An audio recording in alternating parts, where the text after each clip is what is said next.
ఇక phone tapping కేసులో శ్రవణ్ రావు విచారణ కొనసాగుతోంది. శ్రవణ్ రావు సెల్ ఫోన్లో డిలీట్ చేసిన సమాచారాన్ని రిట్రీవ్ చేస్తున్నారు. శ్రవణ్ రావు విచారణకు సహకరించకుంటే సుప్రీంకోర్టులో ఉన్న నాట్ టు అరెస్ట్ రిలీఫ్ను కొట్టివేయాలంటూ సుప్రీంకోర్టులో పిటిషన్ వేసే యోచనలో ఉన్నారు పోలీసులు.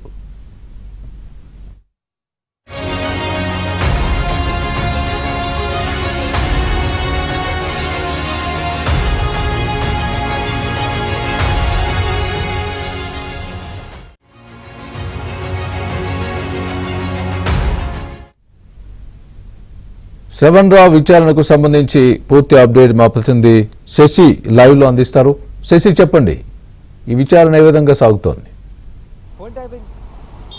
ఫోన్ ట్యాపింగ్ కేసులో శ్రవణ్ రావుకు సంబంధించినటువంటి సిట్ విచారణ కొనసాగుతుంది. గడిచిన గత 5 గంటలుగా శ్రవణ్ రావును సిట్ అధికారులు విచారిస్తూ ఉన్నారు. ప్రధానంగా ఆయన 11:30 గంటల ప్రాంతంలో సిట్ విచారణకు హాజరయ్యారు. గతంలోనే ఆయనకు సంబంధించినటువంటి సెల్ ఫోన్లను సబ్మిట్ చేయాలంటూ కూడా సిట్ అధికారులు ఆదేశించినటువంటి నేపథ్యంలో తాను 2013 శాసనసభ ఎన్నికల సమయంలో వినియోగించినటువంటి ఫోన్లను ఇప్పటికే సిట్ అధికారులకు అందజేశారు. దీంతో సిట్ అధికారులు అందులో ఉండేటటువంటి సంభాషణలు కావచ్చు, గతంలో ఉన్నటువంటి వాట్సాప్ చాటింగ్లు కావచ్చు, అన్నింటినీ కూడా రిట్రీవ్ చేశారు. వాటన్నిటి ముందుంచి ఇటు శ్రవణ్ రావును విచారిస్తున్నటువంటి సందర్భం అయితే కనిపిస్తుంది. ఇదొక అంశం అయితే ప్రధానంగా శ్రవణ్ రావు ముందు నుంచి కూడా సిట్ అధికారుల విచారణకు సంబంధించినటువంటి ఆటంకాలు కలిగిస్తూనే ఉన్నారు. ఎక్కడా కూడా సిట్ అధికారులకు ఆయన సహకరించలేదు. మొదటిసారి విచారణకు వచ్చినప్పటి నుంచి ఇప్పటి వరకు కూడా సిట్ అడిగేటటువంటి ప్రతి ప్రశ్నకు కూడా ఆయన దాటవేస్తూ వస్తున్నారు. మరోవైపు మౌనం వహిస్తూనే వస్తూ ఉన్నారు. సో ఇలాంటి సందర్భంలో ఆయన సిట్ అధికారులకు సహకరించకపోవడంతో పోలీసులు కూడా ఒకవైపు గుర్రుగా ఉన్నారు. అయితే not to arrest supreme court Sravan రావుకి ఇచ్చేటటువంటి సమయంలోనే కొన్ని కీలకమైనటువంటి నిబంధనలను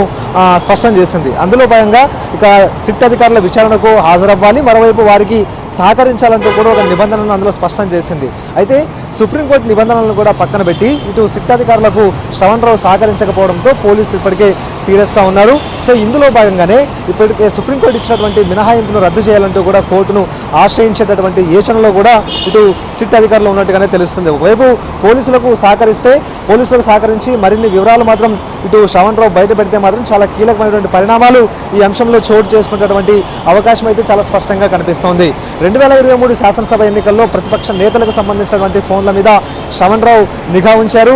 ఆయనకు సంబంధించినటువంటి మీడియా సంస్థలోనే ప్రత్యేకమైనటువంటి ఒక సర్వర్ రూమ్ని ఏర్పాటు చేసుకుని దాని ద్వారానే ప్రత్యర్థులకు సంబంధించినటువంటి సంభాషణలు విన్నారు, కాల్ రికార్డింగ్స్ చేశారు.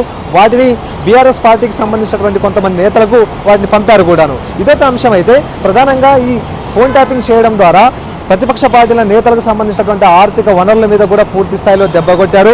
ఇక డబ్బుకు సంబంధించినటువంటి సరఫరా ఎక్కడెక్కడ జరుగుతున్న అంశాల గురించి ఆ ఫోన్ ట్యాపింగ్ ద్వారా తెలుసుకుని, ఇక ఇదే కాకుండా ఫోన్ ట్యాపింగ్ ద్వారా తెలుసుకుని ఇటు టాస్క్ ఫోర్స్ అధికారుల ద్వారా వాటిని జప్తు చేయించినటువంటి సందర్భాలు కూడా గతంలో వెలుగు చూసాయి. సో వీటన్నిటినీ కూడా శ్రవణ్ రావు ఎవరు చెబితే చేశారు, శ్రవణ్ రావు చేత ఎవరు చేయించారన్న అంశాల గురించి ఇప్పుడు సిట్ అధికారులు ఆరా తీసేటటువంటి ప్రయత్నం చేస్తూ ఉన్నారు. ఇప్పటికే ఈ ఫోన్ ట్యాపింగ్ వ్యవహారంలో మొత్తం పోలీస్ డిపార్ట్మెంట్కి సంబంధించినటువంటి వ్యక్తులు ఉండగా కేవలం శ్రవణ్ రావు మాత్రమే బయట వ్యక్తి ఉన్నారు. ఈ పోలీస్ ఆఫీసర్లందరినీ కూడా శ్రవణ్ రావుకు ఎవరు పరిచయం చేయించారు అన్న అంశాల గురించి విచారించే ప్రయత్నం చేసినప్పటికీ కూడాను శ్రవణ్ రావు నుంచి సమాధానం లేదు. మరోవైపు టాస్క్ ఫోర్స్ ఆఫీసర్లు కావచ్చు, టాస్క్ ఫోర్స్ అధికారులకు సూచనలు ఇచ్చి డబ్బు జప్తు చేయమని ఏమైనా చెప్పారా అనేటటువంటి ప్రశ్నలకు కూడా ఆయన నుంచి మౌనమే సమాధానంగా వస్తూ ఉంది.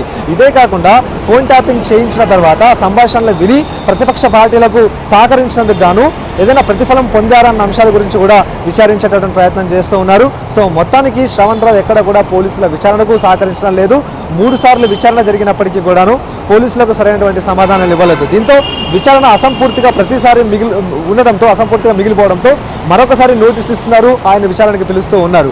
సో ఈ రోజు కూడాను ఆయన పోలీసుల ముందు నోరు విప్పకపోతే, పోలీసులకు సరిగా సహకరించకపోతే మాత్రం 2 అంశాల్లో ముందుకెళ్లేటటువంటి అవకాశం అయితే ఉంటుంది. ఒకటి, మరొకసారి నోటీస్ ఇచ్చి విచారణకు పిలిచే అంశం కావచ్చు, లేకపోతే ఈయన విచారణకు సహకరించడం లేదు కాబట్టి సుప్రీంకోర్టుని అప్రోచ్ అయ్యి నాట్ టు అరెస్ట్ రద్దు చేసేటటువంటి అంశం గురించి ఆలోచించే అవకాశం అయితే కనిపిస్తుంది. సో మొత్తానికి ఈ రోజు కూడా విచారణ సుదీర్ఘంగా కొనసాగే అవకాశం ఉంది. గత విచారణ రాత్రి 10 గంటల వరకు కూడా కొనసాగితే ఈ రోజు కూడా అంతే స్థాయిలో విచారణ కొనసాగేటటువంటి అవకాశం అయితే కనిపిస్తుంది. Swami. Right Sasi, thanks for the update.